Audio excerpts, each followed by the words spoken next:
বন্ধুরা, অনেক প্রতিকূল পরিস্থিতি আপনার অনুকূলে কি করে আনবেন এবং কি করে আপনি এগিয়ে যাবেন জীবন পথে এবং সাফল্য অর্জন করবেন, সেই বিষয়ে আমি কিছু ধারণা আপনাদের একটু দিতে চাই। যদি আপনাদের ভালো লাগে, লাইক কমেন্ট শেয়ার করে পাশে থাকবেন অবশ্যই। তো দেখুন, আমরা কিন্তু অনেক সময় অনেক কাজ করতে গিয়ে পথভ্রষ্ট হই, এটা আপনারা জানেন। তো সেই পথভ্রষ্ট হবার কারণ থাকে আমাদের সাংসারিক জীবনে। অনেক সময় দেখবেন সংসারের সন্তুলতা, সংসারের কাজকর্ম করতে গিয়ে অনেক বাধা বিপত্তির মধ্যে আপনারা কিন্তু পড়তে পারেন। সেই বাধা বিপত্তিগুলো আপনাকে জয় করতে হবে। আপনি যদি বাধা বিপত্তি জয় করতে পারেন, তাহলে আপনি কিন্তু সফলতা পাবেনই। কিভাবে সফল হবেন? 1 নম্বরে বলি, আপনার চাইতে নিচু লোকদের সঙ্গে লড়াইয়ে অবতীর্ণ হবেন না, তাহলে আপনিও তাদের স্তরেই নেমে যাবেন। ঠিক আছে? Just ignore them. আপনার চাইতে সফল লোকদের ঈর্ষা করবেন না, বরং তাদের কর্মপদ্ধতি অনুসরণ করে তাদের পর্যায়ে নিজেকে উন্নতি করুন। শোভন ও রুচিশীল পোশাক পরুন। মানুষের মনে প্রভাব ফেলতে এটা অত্যাবশ্যক।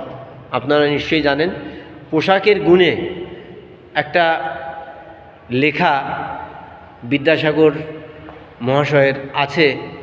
সেই বিদ্যাসাগরের সেই লেখাটার কথা আপনারা একবার ভাবুন। যে লেখাটা উনি লিখেছেন অনেক ভেবেচিন্তে, যে উনি একটা বিয়েবাড়িতে গিয়েছিলেন উনি নিমন্ত্রণ রক্ষা করতে। এবারে ওনার ড্রেসটা ঠিক ছিল না বলে সেই বিয়েবাড়িতে গিয়ে উনি উপযুক্ত আতিথেয়তা পাননি।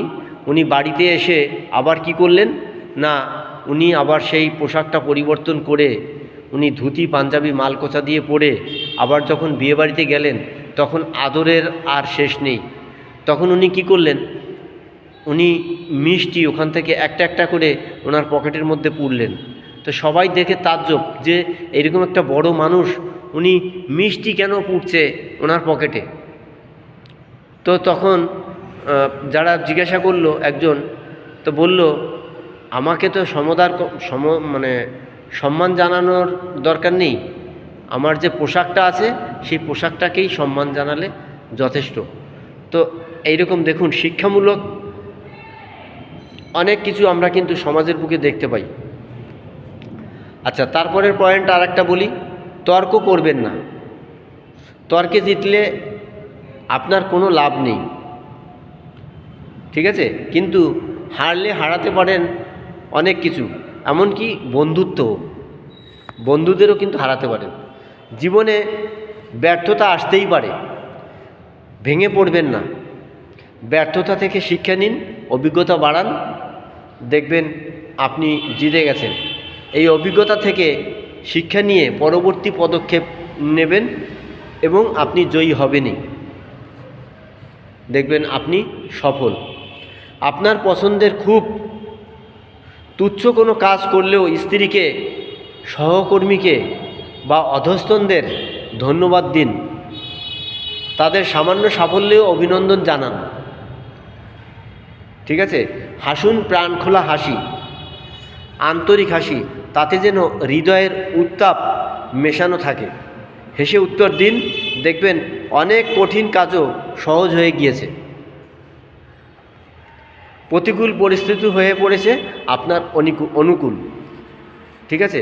ভাবুন, আমিও পারি। নিজেকে বিশ্বাস করান যে আপনি এই কাজ আপনি করতে পারেন, সেটা বিশ্বাস করান, দেখবেন আপনি পারবেনই।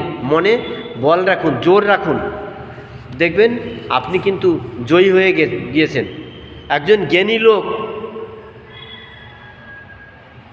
মনকে তার ভিত্ত বানিয়ে রাখেন, আর একজন বোকা লোক তার মনেরই কিন্তু ভিত্ত হয়ে থাকে। তাই বন্ধুরা, প্রত্যেকে আপনারা নিজের এতদিনের যে জ্ঞানটাকে আপনারা অবশ্যই কাজে লাগান এবং আপনারা আপনাদের সামনের দিকে এগিয়ে যান এবং দেখবেন আপনার সমস্ত প্রতিকূল পরিবেশ আপনার কিন্তু অনুকূলে চলে আসবে। তাই বন্ধুরা আর বর্ধিত করব না। যদি আমার এই ভিডিওটা ভালো লাগে লাইক কমেন্ট শেয়ার এবং সাবস্ক্রাইব করে আমাকে একটু আপনাদের পাশে জায়গা করে দেবেন, এই অনুরোধ রইল। আর আমাকে একটু সাবস্ক্রাইব যদি করেন তাহলে খুবই উপকার হয়, কারণ সমস্ত বন্ধুদের আমি জানাই আন্তরিক অভিনন্দন ও শুভেচ্ছা। প্রত্যেকে ভালো থাকবেন, দূরের কাছের প্রত্যেক বন্ধুদের রইল আমার আন্তরিক অভিনন্দন। প্রত্যেকে ভালো থাকবেন, ধন্যবাদ।